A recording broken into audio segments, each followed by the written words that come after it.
Well, hello everyone, and welcome to our CDI webinar. The colors of spring are in Laserfiche. How to create multicolor labeled folders in Laserfiche automatically.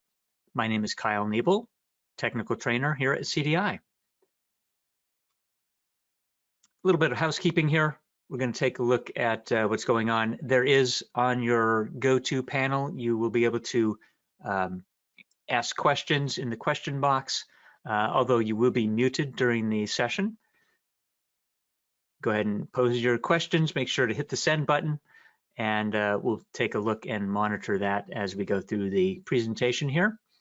The slides and screenshots will be available upon request. However, as mentioned, the webinar session will be recorded, and we'll get that up to the CDI YouTube channel in the next day or so.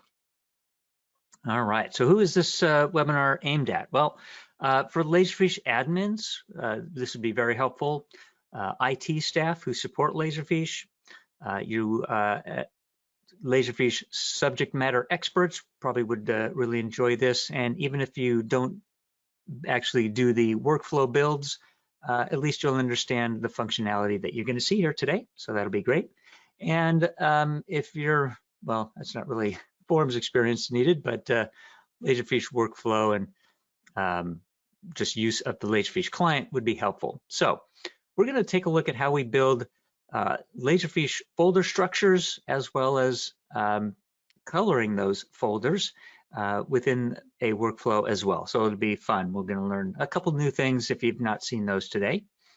What we need to, in order to do this requires that we build some templates in the system so that we can add color to our folders.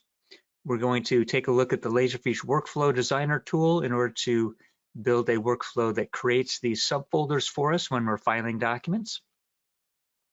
We need to color or assign a template to a folder so that that folder becomes colorized, and that requires that we use a workflow or even just enhance the workflow that's creating subfolders. We could even build it all into one workflow. We don't need multiple workflows potentially to add color to folders. And we're going to use the Laserfiche client, whether it be Windows client or web client, doesn't matter. We'll take a look at how that looks, and we'll test our process as part of that. What apps do we need? Well, we need the Laserfiche Administration Console, and that could be the Windows version or the web version, doesn't matter. You do the same thing in either one. It looks a little different, but the concept is the same. Now, you do need the Laserfiche Workflow Designer. That is a Windows-only application, and that could be installed on your workstation. It may be installed on a Laserfiche server. It just depends on your environment. And finally, as mentioned, we're going to look at the Laserfiche Windows client in order to view our testing and view the results of our workflow to see that it's working properly. All right, well, with that, let's go ahead and dive right in and get started on our demonstration. So I'm going to minimize that, and I have set up a configuration here that will demonstrate the results of what we're going to build. So in this case, I have created a folder structure. We have our incoming documents folder, and on occasion we build, and not on just any occasion, in fact, quite often, we build this folder so that we can put documents into this folder, and that way we monitor this folder with workflow so that it will take that document and do something with it. Now, in our case, we're going to take a look at how we might have built some subfolders, and that would be, in this case, I have a client folder area and a vendors folder area. We're actually going to do a build out on the vendors folder and show you how that process is done, but I've already pre-built a workflow for the client folder structure. So we can see here we have a client name folder, and within that client name, it has a set of subfolders. And in this case, if we look at these subfolders, there's no documents in, excuse me, in that one. There's no documents in these folders, except for there's a document in that colored folder. So in fact, I was a bit tricky, built a little workflow that would assign a template to create this colored folder if there's a document in that folder. All right, so the idea is that we, for example, put a new document into our incoming folders location. And to test, you don't actually have to put a document into the repository to get workflow to do the things you want it to do. Workflow will take any document, whether it has pages or not, or if it's a Word document, it doesn't matter. In fact, to test, I normally just create a dummy document here. I leave the document the same. I don't change the name. And then in this case, I've built the workflow to be triggered using this client documents template because we need to give it some information to figure out where it's going. And in this case, we'll do a name. We'll choose a document type. And this document type drop-down list normally will correspond with the actual subfolders that you normally want to have. But I'm going to choose one because I want to file a document in one of those folders because of this doc type. So we should see this document theoretically end up in a subfolder for the household name and then in a subfolder called correspondence. I've got an automatic date dropping in here. This token, this percent and in parentheses date, that just means it's going to put today's date in there. I have a default value for the status. We'll show you a little bonus here on how the status field can trigger a workflow as well. We have some additional fields here if you want to fill them in, or if you make them required, they might have to be filled in. These are not required as there is no red star asterisk next to them. So we have the bare minimum information needed to get this document filed. And we'll go ahead and click OK and see the results of what happens. As you can see, it comes in as a new document. And then if we look at the folder structure, one of the things, by the way, that you might notice here is that there's not an automatic refresh on the folder pane. But if you double click to close the client folders and double click to open it back up, you'll see it automatically refreshes that way. So let's go ahead and take a look. There's our folder structure automatically created, all 4 folders. I only chose the correspondence folder and there's the document and it marked that folder because there's a document in there. Great, this is so powerful, right? One, you know that the document, that folder has documents in it, even though there's quite a few folders, and it has assigned a color to the folder itself. And this is pre-set by the workflow. And if you look at the metadata on the folder, it's actually assigned a folder template with some information on it. Not everything that we put on the document, but on the folder for the household, it put the household name on there and used a different template so that we could color the folder. All right, so there's the key. These colors are defined by templates. Each template can have its own color. So as we can see, very simple, straightforward for end users. It's easy, just assign the metadata, the document gets filed, and everything seems to happen automatically for them. How did we get there? All right, so the first thing we actually need to do is create some templates so that these colors can be assigned. And if you've ever seen the Laserfiche administration console, you'll navigate into the administration console. You do have to log in. You probably are an administrator when doing this. And in the metadata management area, we'll go ahead and take a look at the templates. As you can see, I have quite a few. So as you had seen previously, we assigned the client documents template to our document. And if you open up the template,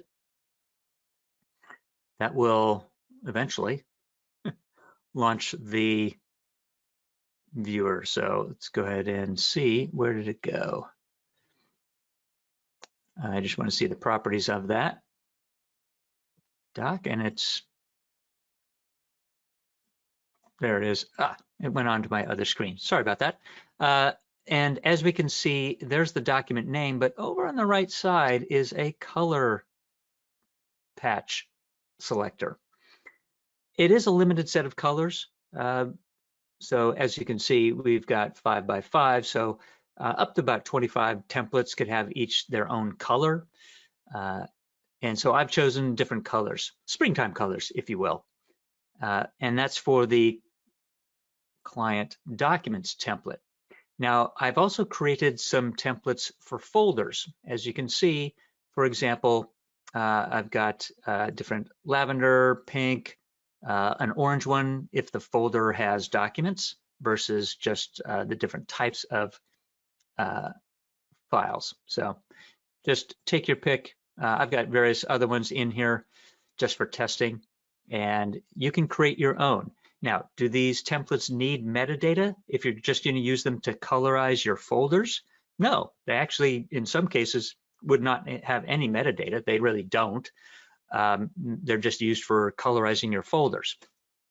Most of the time, we probably will have a few pieces of information on the template as well, but that is a template that has been assigned a particular color, as you can see up here. So just change the color for what's appropriate. And that completes your setup for the templates that would be assigned to either documents or folders. Again, the folders probably don't need metadata. And I do have different templates. I have one for client documents, which is going to be our starting point, right? We assign a template to a document, put it into a folder, and then the workflow will use that template and its field values to do its job. For example, on the client documents template, we'll take a look and just review what we've got. We've got a household field. We have our document type field, which has a list, and that was edited by clicking the edit list button. And as we can see, there's those four folders or four types of fields that, or document types we're going to use, right? There's no limit on how many items are in this list. You could even add blank to the list if you want to do that. But if you leave it blank, you have to build some buffers in your workflow or some checking in the workflow to make sure that you're filing a document to a folder and making sure that it's not set as blank, which would not file it into a subfolder. It would file it into just the root level of wherever it was going. All right, and we have some other fields as we saw on that template. The fields can be arranged. You can move them up and down. If you've never seen that, they might be moved down because you don't use them as often, or you might need to move those fields up in the list on the view so that they just appear up towards the top because they're just more frequently used. You can change the width of those fields. Date fields have no width. There's no character width. These character widths are the maximum character widths for those fields. The maximum is 4,000, but most of the time, just the default of 40 characters is usually enough. But if you've got longer names or company names, maybe 150 or 100 characters is more appropriate. It just depends. You can make these fields required. You do have a checkbox here, or on the individual field, it could be required globally, no matter where it's used. Or you could make a field required, but only when used with this particular template. So you have this checkbox here. With that set up, that you're ready to go to use it within your workflows. So in our case, we've got a vendor documents template, and then we have our has documents colored folder. And then for client folders, we're going to put a pink color on that. And for vendor folders, we're going to color the vendor folders with our lavender color. So there's our prerequisites kind of set up already in our administration console. And if you need to come back here during your build process, that's okay. That's part of the build process.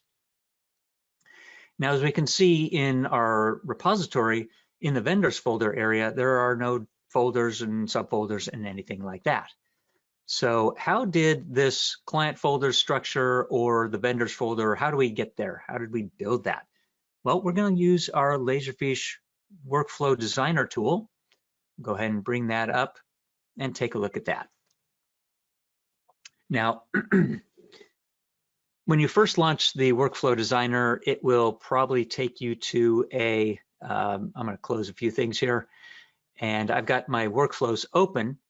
And as you can see, there's some interesting things going on here. For example, in our list of workflows, Laserfiche gives us some preview views of the workflows, and we can view all workflows or recently published or workflows that have rules that would start it automatically. We can look at workflows that have no start rules. And then we can also create our own organizational type folders. So as a user, you could create a custom folder. Go ahead and just right click and say, hey, I want to create a new folder here in the designer. And then that is where you can put your workflows so that you can organize them. Because sometimes it's just easier to look at them by its purpose rather than just if it's active or not active. Okay, and I've done that here. I've titled the folder with our webinar title, and then I've actually made a copy of the workflow and workflows and pasted them into this folder so that I can reference them. So if I highlight one of those particular workflows, you can see it gives the name on the right-hand side here in the properties. It has 2 start rules, which are currently enabled. And this is where you can actually see what is going to trigger this workflow. In this case, this is an entry created, and then it's going to look for various conditions to match. If it's an entry changed, we have slightly different rules. The starting event is going to be when the entry is changed, not created.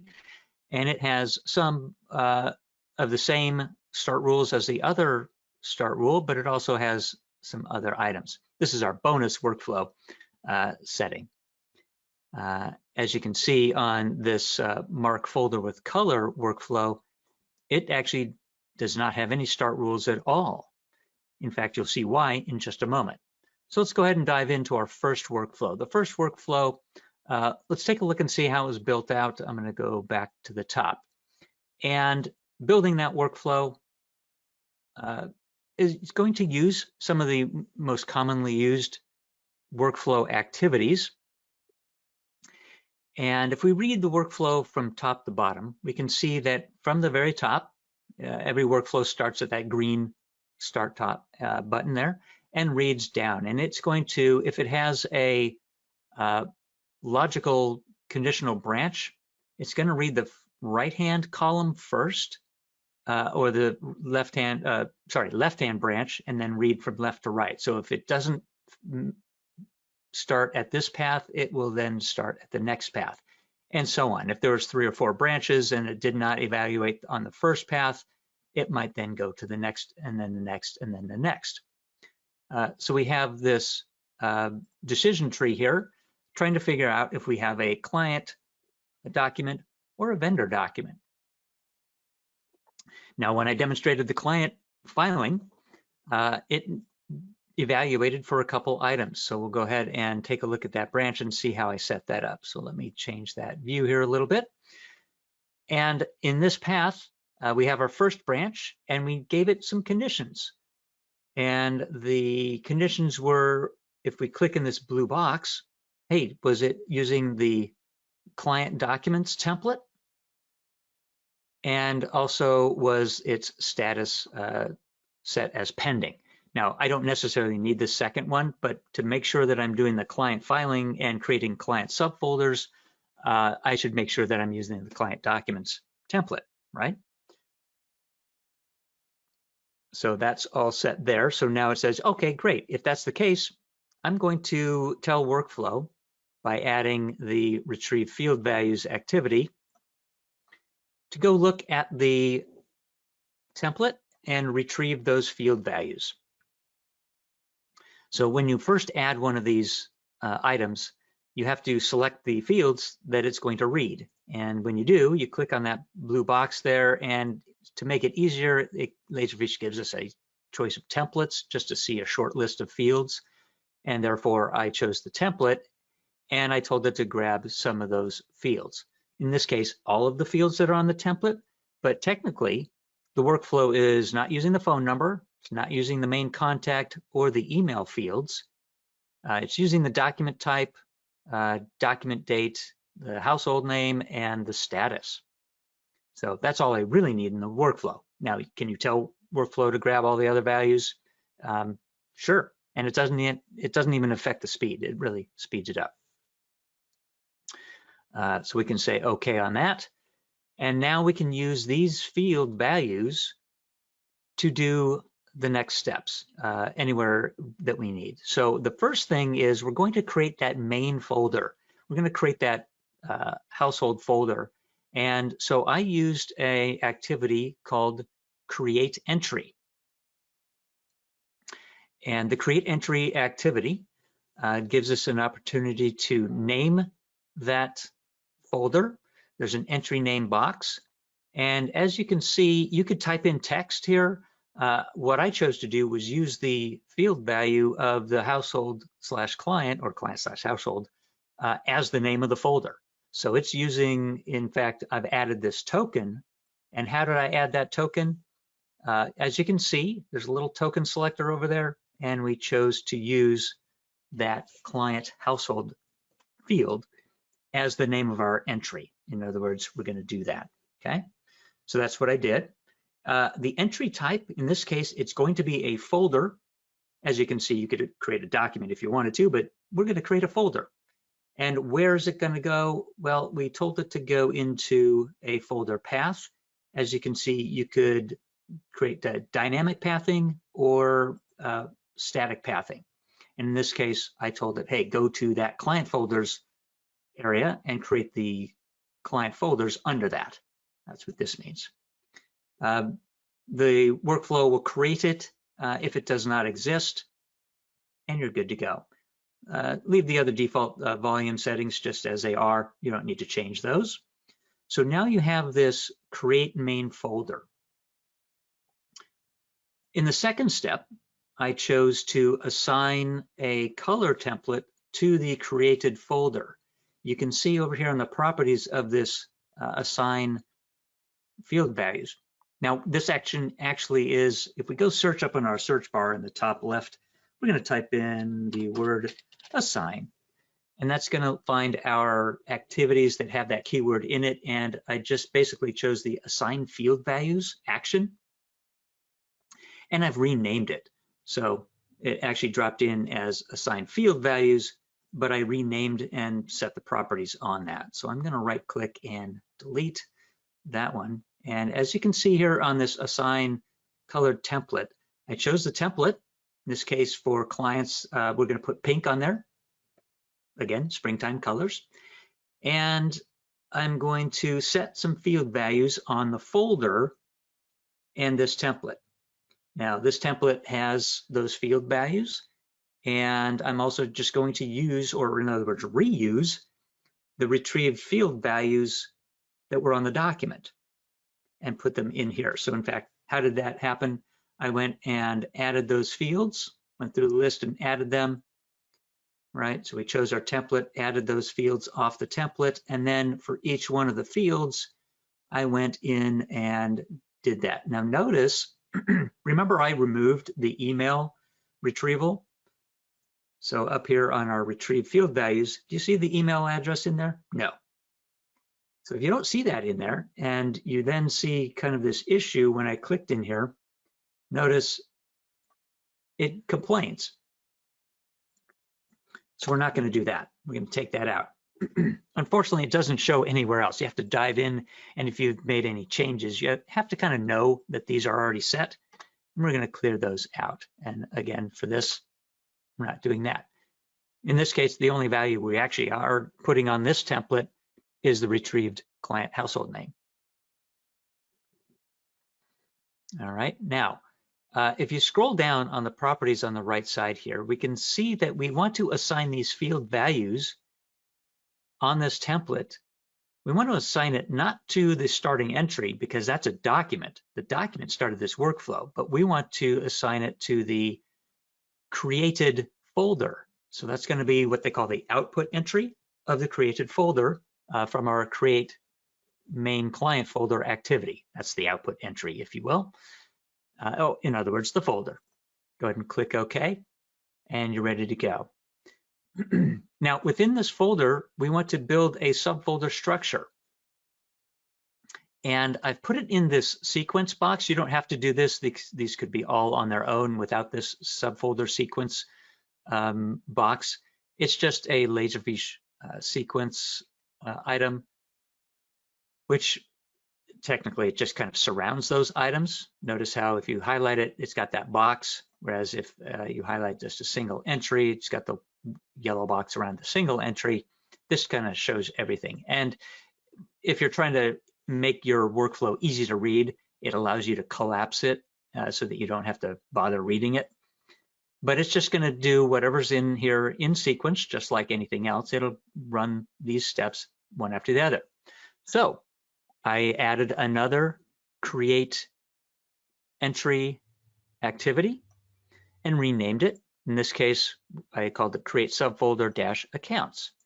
And this folder will have the accounts folder name. And then we need to tell it where to go. In this case, we're going to put it under that client folder. So we have to use a path. And there's a token that we do. If we're going to put it in the parent folder or trying to put it in its parent folder, you can use the activity.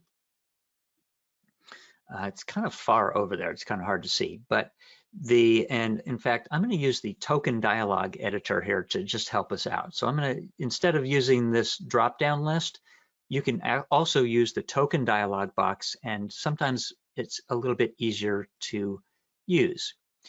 And this path is going to be the following. We have a create main client folder activity, and it gives us some outputs. And we want to use one of those outputs. And in fact, what I used was the full path of that output, which is basically the client folder within the client files area underneath the main folder. So the full path is what we want to use typically if we're putting it right under the created folder. So the output entry's full path is what we want to use. And we can see that token is right there in the destination path. Again, create it if you need it and just leave the defaults alone. At this point, for any other subfolders in that same level, you'll go ahead and just kind of copy and paste. So in fact, that's what I did. In workflow, you can copy an activity and then just paste it down below. All right. And I did that, and all you have to do is, as you can see, you don't have to change the destination path. You just have to change the entry name, or in other words, in this case, the folder name for those. So these 4 folders will get created theoretically under the main folder. Now, because this is a workflow that's working on the document, I'm also dealing with the document. So after the folders are created, I have a move entry activity as well. And that's going to move the document, this client file, with the move action, we can see that over on the right side, to a folder path. I've got a kind of a combination static and dynamic folder path. In fact, let's take a look at our token dialog again and see what it looks like. As you can see, here's the static path, the first folder plus the client folders path. And then we have 2 subfolders. We're going to use the client household metadata and the document type, which is that list of document types that matches what we want as our subfolders as well. So in this case, if it were a tax folder, it would go to the tax folder, or a tax document, it would go to the tax folder. So as long as our folder creation and our list of selectable folders is in synchronization, we're good to go. If you have a misspelling, you're going to have some weird behavior. What if you spelled in your list, the folder is taxes, but your workflow creates a folder called tax? Your document's going to file to the taxes subfolder, but you'll have a 5th folder called taxes and whatnot. So how do we get around that problem? In fact, you might notice that it created here, we called it a folder called tax, but the move entry activity is using, again, just to drive the point home, if we look at the path, it's using the document type that was assigned to the document using the field values. So in your list field, you have tax potentially, whereas, or taxes in your list, but your workflow was creating a folder called tax. So make sure that in your list, your folders and names match. That's all I'm saying. So theoretically, this should now move into whichever folder was selected from your drop-down list. And I've also added a rename activity on the document as well. Okay, and it's simply going to take the document type and add a date and timestamp on the end of that, and that becomes the document name. So even though it starts off with whatever document name you added to it, it will get renamed as it moves. Now the next workflow is in for some other things. This is our bonus. We'll come back to this. We've got a workflow here that it will run if the document actually has a field changed that changes its status. And then we're going to change the color on the document itself. Now this is a little bit bonus, but we'll do that. So that's the example, and that's how we saw that when you do file a document in this path, it will move and get created in the client path. All right, so in that workflow, how did it start? Well, remember we had our start rule for the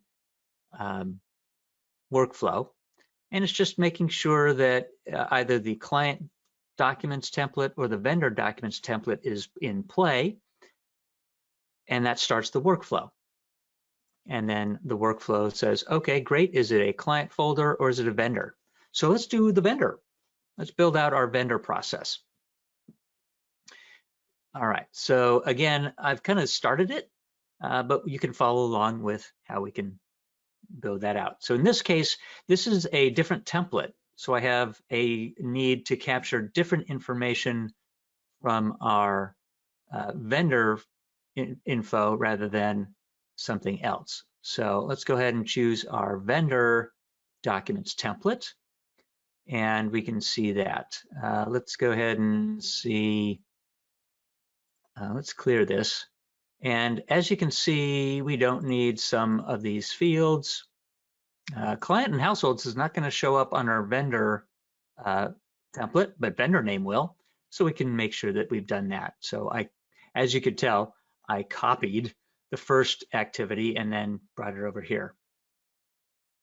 All right, and I've renamed it, right? Retrieve vendor fields as opposed to retrieve clients. Set up our fields to retrieve. Again, this is based to pull the values off the starting entry. Pretty cool, right? All right, so now here's the trick. What are we going to do? What are our subfolders for vendors? Well, let's go back and make sure that we know what those are. And in fact, I have a vendor documents template here. And eventually it'll come up. And for our folders, I actually use this field called accounting doc types. And in that list, I have these for folders or document types. So sometimes you've got a list of document types that is really the folders that you're going to file into. This is very common. So in fact, at this point, we're going to create a workflow that creates these 4 subfolders in here, all right? So in fact, I'm going to copy those just to keep it handy, and we'll just do that in our workflow. So we'll go to our workflow, and we're retrieving our doc type. So now we need to create a main folder, and we could do that. So let's just do a create entry, and we're going to have it occur after the retrieval of the data. Otherwise, we wouldn't know what to do. The entry name, we're going to call it. What are we going to call it? Well, we're probably going to name it by the vendor name. And then we could have other subfolders under that. So the destination path, let's define that next. Go ahead and make sure that we have the right starting path. So we'll go in here, make sure we go into our vendor folders. And then at this point, we'll create, that'll basically allow us to create this folder in this vendor folders area. All right, so that's our starting entry. So we'll call this, create our vendor folder. Activity description up here is optional. You don't have to do that, but if you want to give some instructions to somebody, you could leave that there for future reference. And then finally, we want to create those subfolders, and it's just a matter of saying, hey, let's go create another folder. The entry name, we're going to drop that in there and rename it. Your choice as to how you rename these activities. You don't have to rename the activities, but it's kind of interesting if you don't. So now our path needs to be defined. So we need to make sure we have our starting normal path, but then we're going to start adding some other items. So let's go ahead and use that token dialog to define the path even further. So we're going to put a backslash, which tells workflow, hey, create a subfolder here at this level. And we want to go and use the, in this case, we're going to use the vendor name, the dynamic vendor name, right, off of that document, another subfolder, and we're going to put it into the doc type subfolder. So whatever was chosen, we could do that. Or in this case, we could do vendor name. Actually, in this case, no, I'm wrong. Let's go and do this. We're going to create the subfolder based on the output path as we've defined. So in fact, we don't even need this. We can just use the full path of the created vendor folder. And then we'll use the dynamic accounting doc type. All right. Now, here's a little trick that I've learned over the years. This track tokens activity. This is a really neat one. In many cases, I use it to figure out what was created. Like if I want to know what that path was as I'm troubleshooting and I'm not sure of what's going on, possibly, we'll go ahead and track maybe the output path of that created vendor folder.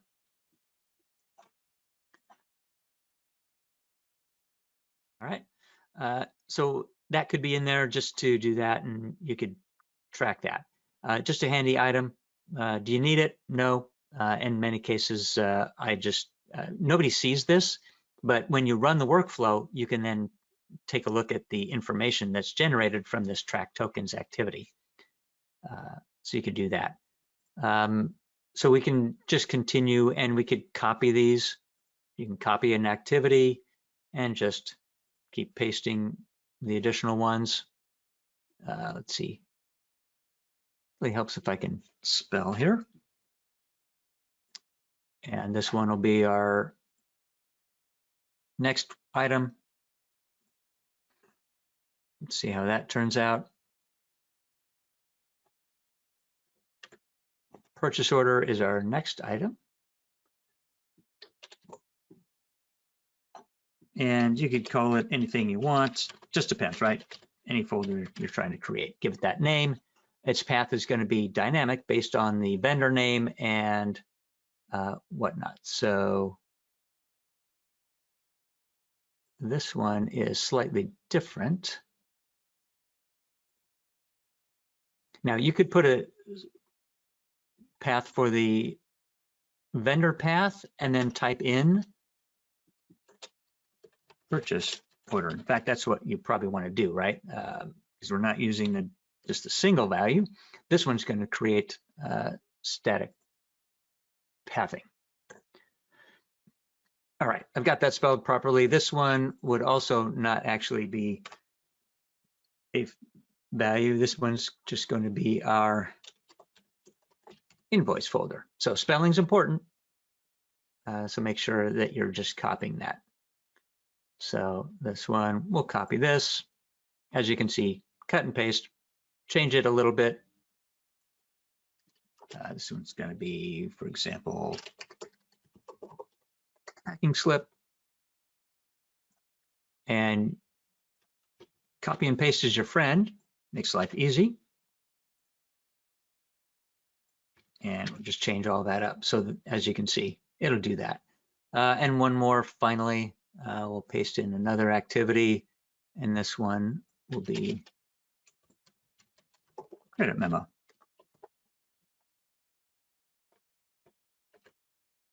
Control C, Control V, Control V. All right. And then we'll probably also want to make sure that we have a move entry activity.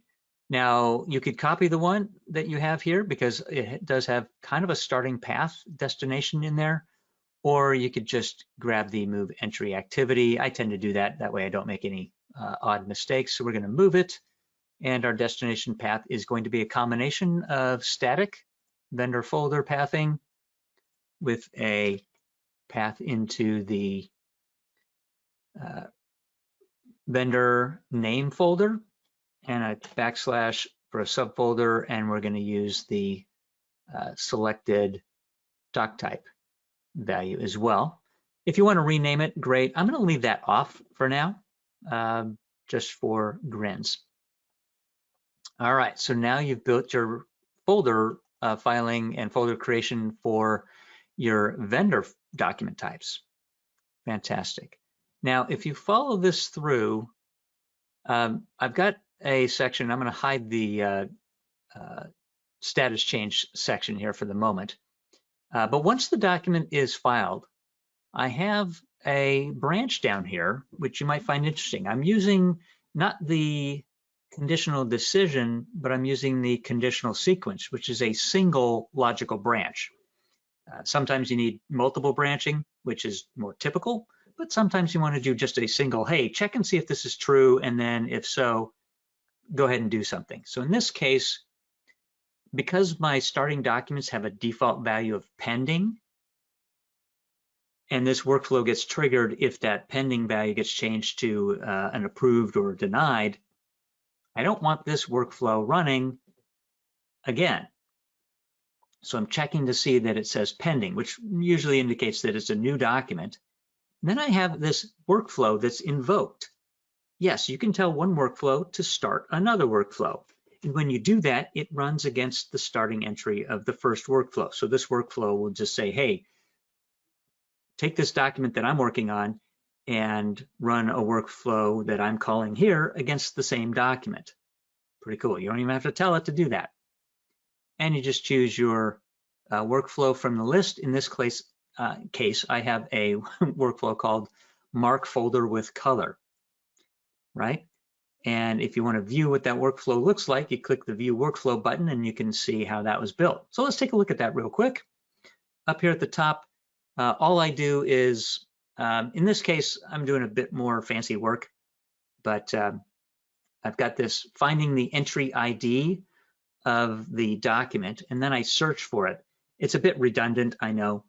You could do it a different way, but I told it to search based on the ID of the found entry. So the document, every document has an entry ID, and I just say, hey, go find the document based on its entry ID, and when you find it for that document, go ahead and retrieve the information. I'm getting just the two important values, the client name or vendor name, whatever it is, doing a bit of pattern matching. And then in this case, if it's a client document, notice if the document type is not empty and it's got a client or household value, it then gets the parent folder, right? So it says, oh, this is a document, but let me go get the parent folder, and then assign the color template called has documents to that parent folder. In fact, you can see down here on the right under select, I told it to go find the found parent folder, the one level up. So you can do that saying, hey, go find that. So this is a find entry activity, as we can see over here. So find entry. I renamed it and I told it to find the entry from the found entry. As we can see here, it's in this case actually coming from a parent folder ID from my pattern match. What's a pattern match? Now that I've opened up that box, well, let's go take a look. Pattern match is a way to gather information from document names or folder paths and things like that. In fact, that's what I'm doing here. The parent folder, I'm just telling it, hey, look for anything that from the current entry path, look for anything that has, I think, a backslash in it and one level down. So you can test the pattern by typing in there and then type in subfolder. So it's just grabbing that path and telling us what it is in this case. Some of these others might be a bit different. Whoop. There we go. And as you can see, its pattern up here is looking for 2 subfolder paths, and there are not. If I put a backslash over here, it gets the first subfolder. So this is using regular expressions in our patterns. It's a bit sophisticated, more than what I wanted to show here in our demonstration here, but kind of neat.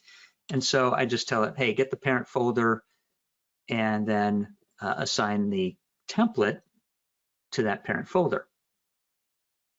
There are different ways to do this. You could search for a folder name. You could search for its ID. It just depends. It's up to you how you want to find that parent folder. But as you can see, this activity is being run against a particular entry, not necessarily the starting entry. All right, so that was called from our first workflow, but only if it's a new document. So when you make all these updates, we added these updates in here.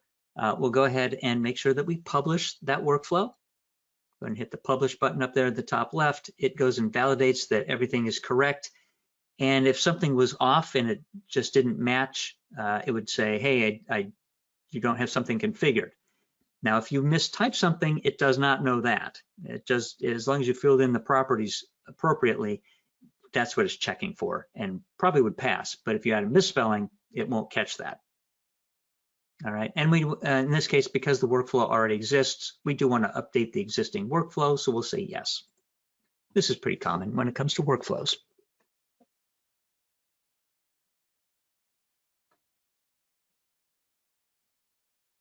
All right, now it's saved, and now we can test. So we can go to our Windows client. We could go to our web client. In fact, I'm going to go to the web client. And let's go to our incoming documents folder. And I'm going to create a new, let's see. Oh, interesting. My account that I logged in with doesn't let me create new documents in this folder in the web client. So I've logged in with the admin account in the Windows client, but the web client I logged in with a different account, and it didn't have the exact same rights. Yes, you can set it up that way. Laserfiche can control who can do what, where, and I've actually done that to myself. So let's go ahead and create a vendor document in this case. So we'll just call it new document, right? No name, the name's not going to change, so we can name it that way. But this time we're going to use the vendor documents template. Let's put our vendor name in there. We'll call this, as you can see, I've got a lot of baseball themed concepts going on here. In this case, maybe we're going to send them an invoice for whatever it is that we're selling them. We've got an automatic document date and the status is pending, indicating that it's a new document. And we'll go ahead and click OK. So using that vendor name, we should get a subfolder with this name plus some subfolders. And the document should file to the invoice subfolder. Cross your fingers. Just kidding. It should work. So there's the new document with that green template. Go under vendor folders. There we go. So we've got our folder here, subfolders, and in the invoice folder, we should see that folder. Now, why did it create a subfolder there? I don't know. Did it create anything beneath that? No. So we've got a subfolder under a subfolder. Interesting. And I mistyped the credit memo folder as well. So as you can see, you've got to catch yourself on these. Now, there's something that you might have noticed, though. It did not apply the color to the parent folder. So what happened?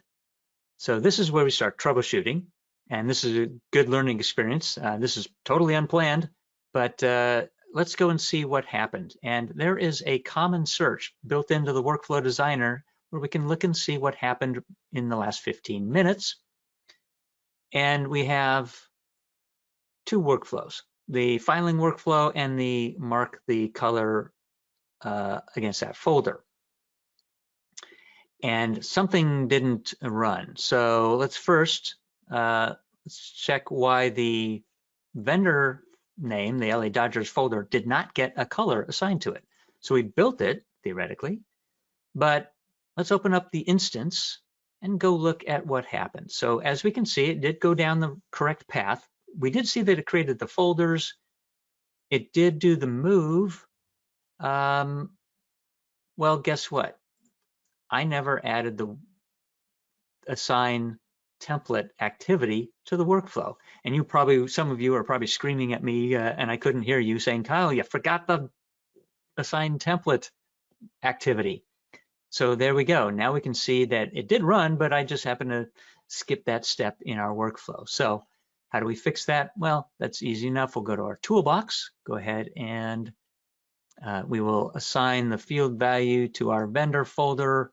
Make sure we assign the appropriate template. And in this case, we're going to put the lavender vendor folder on there. We don't need any field values. I mean, you could, but I'm just going to do that. And that's going to be assigned to the created vendor folder output entry, if you remember that. Go ahead and publish. Save that.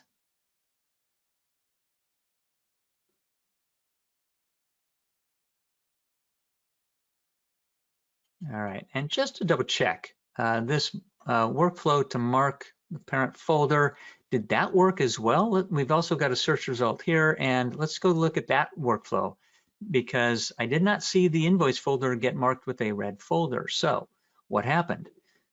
So in that workflow, oh, right, check that out. So the conditional decision is checking, hey, is it a client doc or a vendor doc? Now, I didn't do the vendor doc, and I actually had it disabled.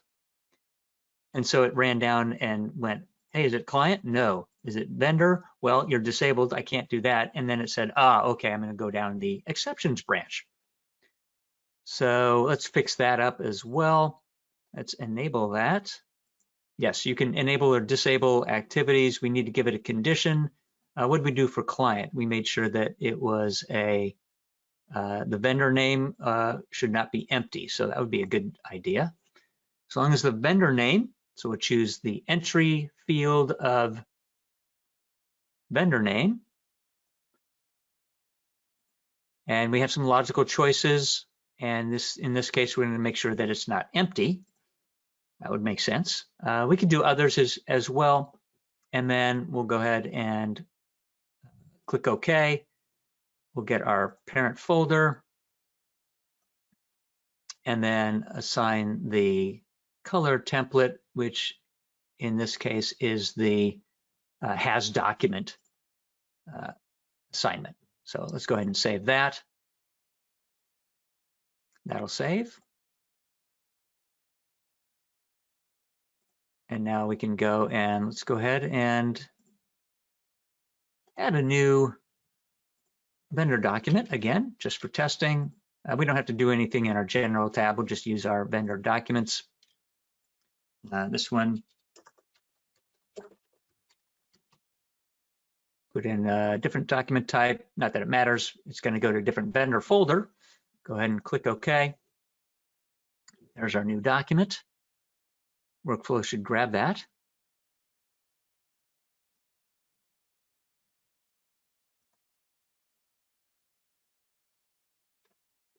All right. Well, it worked on the first one.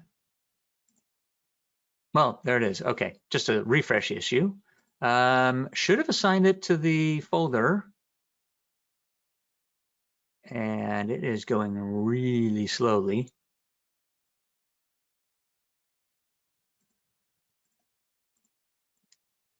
So let's just take a look. So let's see, I don't need a starting rule. I wonder if I just didn't save that. So that's going to our parent folder of our folder path. So that should have gone and done that. So workflow, obviously, it's got some troubleshooting capability, so we can go and see. Let's go and see what happened on that filing. Oh, okay, this one's different. It terminated. We have a problem. It couldn't actually complete. All right. I didn't tell it to assign the values to the proper item. So that's where it failed. So one has to go back and make sure you get that assigned properly. Create, select that, and it's going to that folder. All right. So that is correct here. Weird that there's no space.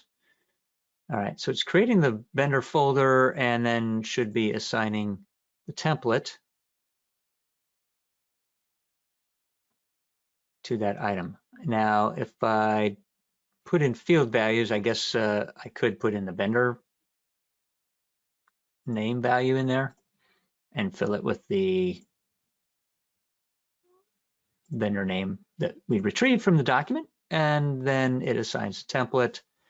Do I have to remove fields from any unassigned? Not really.